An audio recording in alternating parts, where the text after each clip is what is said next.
అవుతాయని తెలిసి కూడా ఇడ్లీ వేసి ఇడ్లీలోకి బాగా ఉన్న బొంబాయి చట్నీ వేసి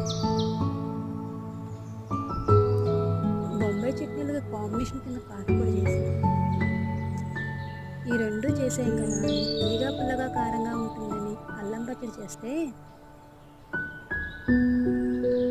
వీళ్ళు మమ్మీ వేడివేడి ఇడ్లీలోకి పంచదార నెయ్యి ఉంటే బాగుంటుంది కదా అంటున్నారు. ఏం పిల్లలండి వీళ్ళు! మీ పిల్లలు కూడా ఇలానే ఉంటారా?